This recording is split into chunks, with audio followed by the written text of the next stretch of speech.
E aí, boa noite, beleza, pessoal? Hoje é mais um dia que eu vou falar sobre criptomoedas e eu vou estar falando a respeito do Bitcoin. Existe hoje, pelo menos o que eu conheço, três ataques possíveis para poder destruir o Bitcoin. Um desses ataques é bem conhecido, que é o ataque dos 51%, e esse ataque eu não vou falar. Os outros dois ataques, as pessoas provavelmente ainda não pensaram, e talvez eu seja a primeira pessoa no mundo que está publicando isso a respeito do Bitcoin. E isso pode até mostrar que o Bitcoin pode se tornar uma pirâmide no futuro, pirâmide financeira. Aí vai ter gente que vai querer usar isso aqui para poder falar, Bitcoin é pirâmide financeira. Não, calma aí, você vai entender que não é bem assim, tá? O primeiro dos ataques é o ataque que você só tem um Satoshi na carteira. Na verdade, isso não é ataque, isso aqui é uma condição. O que acontece se você só tem um Satoshi na carteira? Pensa aí que você já vai saber a resposta. O segundo ataque é alguém comprar todos os bitcoins, ou seja, monopolização dos bitcoins. O terceiro ataque é o ataque de 51%, eu não vou falar aqui para poder não tomar seu tempo à toa. Você pode procurar esse vídeo aí, tem em todo lugar, é muito simples, né? Sendo rápido, se você tem que os mineradores controlam a maior parte da mineração, e isso for uma entidade ou um grupo de pessoas, eles vão decidir para onde vai a mineração. Mas isso não funciona na prática, porque você pode fazer um fork e criar outra rede, blá blá blá, resolver o BO. Mas nessa parte do Satoshi é impossível resolver, e na parte da monopolização de bitcoins também é impossível de resolver. Bom, sobre o único Satoshi na carteira, o mais óbvio que você vai pensar é o seguinte: bom, peraí, se eu tenho um Satoshi na carteira, eu compro outro, pago a taxa e transfiro. Calma aí. A gente vai chegar uma época em que a mineração não vai dar mais recompensa. O minerador vai ser recompensado através das taxas. Obviamente, o valor da taxa para transação entre uma carteira e outra vai ser muito mais caro do que você pagaria hoje. Isso faria com que, se você tivesse um único Satoshi na sua carteira, você jamais conseguisse transferir para outra carteira. E as pessoas que tivessem acima de um Satoshi jamais venderiam o seu Satoshi, porque elas ficariam impossibilitadas de vender o seu próprio Bitcoin.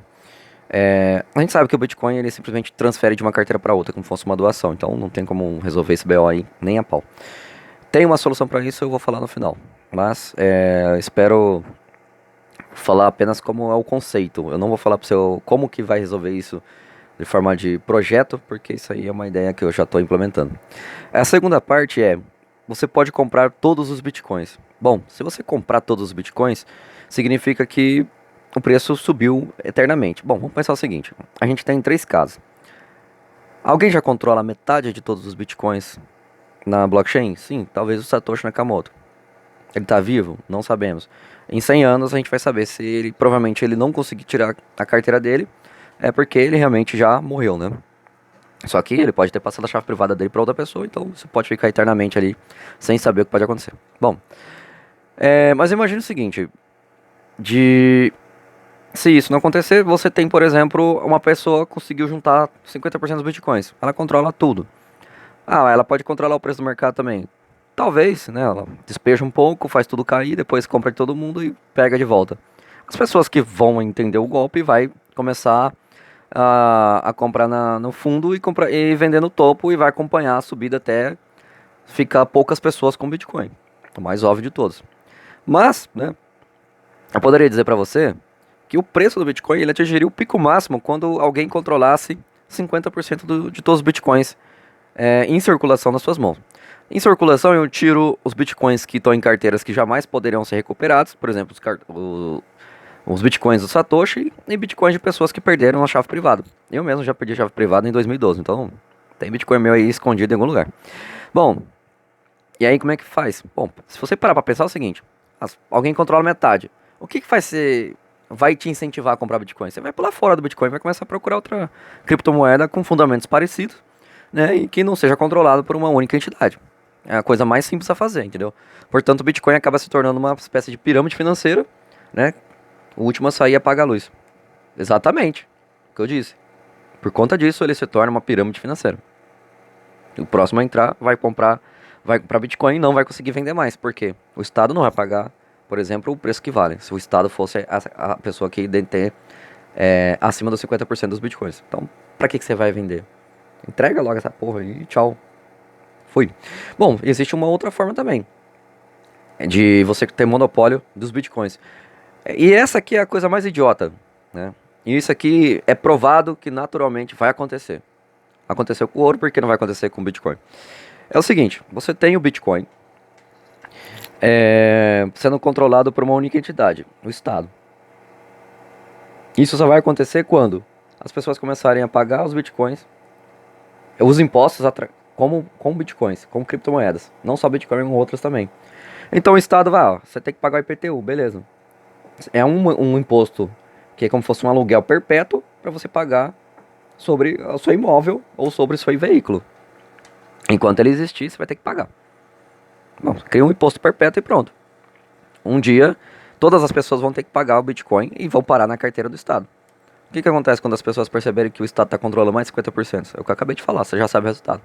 As pessoas não vão querer mais participar do Bitcoin e vão deixar para lá, vão abandonar essa criptomoeda.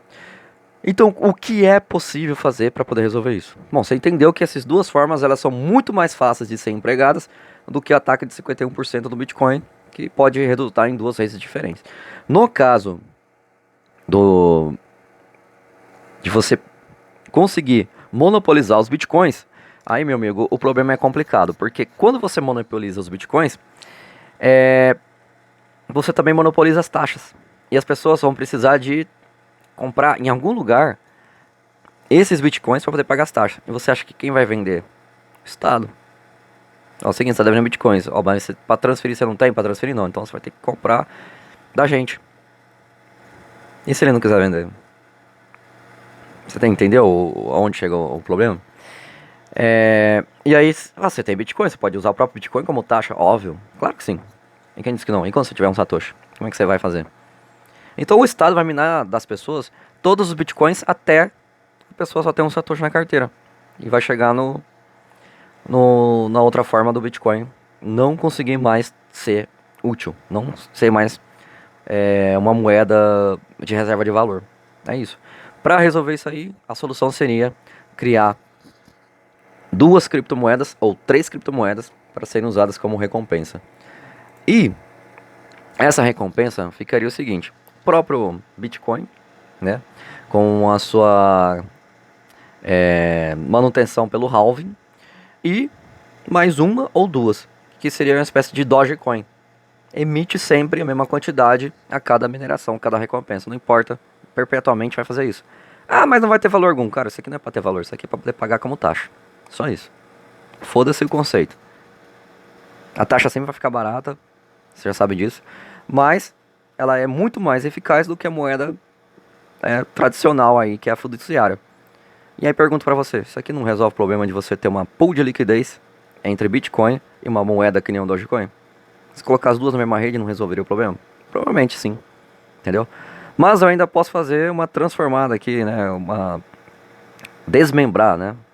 E dessa forma eu posso falar pra você o seguinte: bom, é uma moeda, como que eu posso dividir ela pra duas? A coisa mais simples que tem, uma fórmula.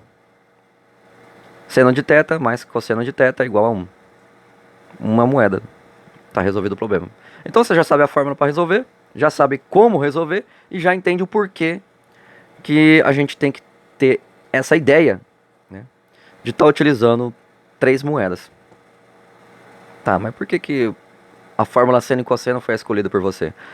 Bom, isso aqui você não vai saber, a não ser que o projeto seja publicado. E eu acredito que não tem só uma pessoa que está desenvolvendo isso. Tem algumas pessoas no mundo que já estão desenvolvendo isso. Entendeu?